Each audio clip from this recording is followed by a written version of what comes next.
Hello friends, ഇന്നൊരു പുതിയൊരു update വന്നിരിക്കുകയാണ് ഞാൻ. നമ്മുടെ സ്വന്തം മോഹൻലാൽ അദ്ദേഹം ജയിലർ 2യുടെ ഭാഗമായി.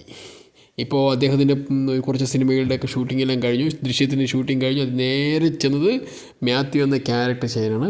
നമ്മുടെ സ്വന്തം തലൈവർക്ക് ഒപ്പം നമ്മുടെ ഫസ്റ്റ് ജയിലർ 1 അറിയാമല്ലോ മോഹൻലാൽ എന്ന വ്യക്തിനെ ഒരു 3-4 സീൻസിലെ കാണിക്കുന്നുണ്ടെങ്കിലും എല്ലാം തന്നെ നല്ലൊരു സീൻസ് തന്നെയായിരുന്നു. അദ്ദേഹത്തിന് എലിവേറ്റ് ചെയ്തിട്ടുള്ളൂ. വലിയ ഒരു സ്ലോ മോഷനും കുറച്ച് എന്താ പറയുക മ്യൂസിക് ഇട്ട് നല്ല സെറ്റപ്പ് ആക്കി ആയിട്ടുണ്ടായിരുന്നു.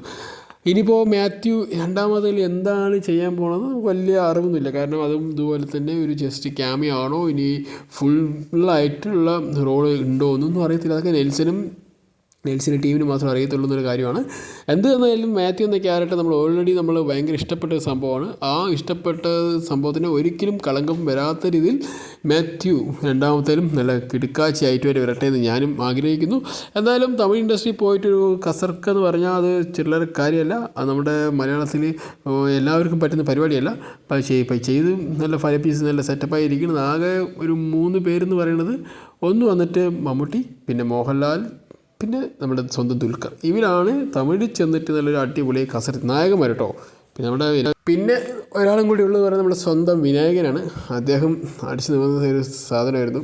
ജയിലറിൻ്റെ ഫസ്റ്റത്തെ മെയിൻ സാധനം എന്ന് പറയുന്നത് നമ്മുടെ സ്വന്തം വിനായകനാണ്. എന്തായാലും വിനായകനും കൂടി ഈ സിനിമയിലേക്ക് വരികയാണെന്നുണ്ടെങ്കിൽ ഫ്ലാഷ് ബാക്കിലെങ്കിൽ അദ്ദേഹത്തിനെ കാണിച്ച് സിനിമയുടെ ഒരു റേഞ്ച് മാറും എന്നുള്ള കാര്യത്തിൽ യാതൊരു സംശയമില്ല. എന്നാലും വിനായകൻ കൂടി ജയിലർ 2ലേക്ക് വരട്ടെ. നമ്മളെ ഏറ്റവും കൂടുതൽ പ്രതീക്ഷിക്കുന്ന ഒരു ഐറ്റം കൂടിയാണ് മാത്യു.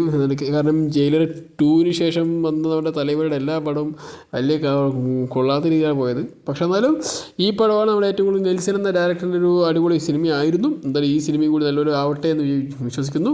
എന്തായാലും മോഹൻലാലിൻ്റെ ക്യാരക്ടറും സൂപ്പറായി വരട്ടെ. നമ്മളെല്ലാ മലയാളികളുടെ അഭിമാനമായി മാറട്ടെ. എന്തായാലും ഓക്കെ ഗായ്സ്, അടുത്തൊരു അപ്ഡേറ്റുമായി വരുന്നവരിക്കും. Okay, bye, see you, thank U.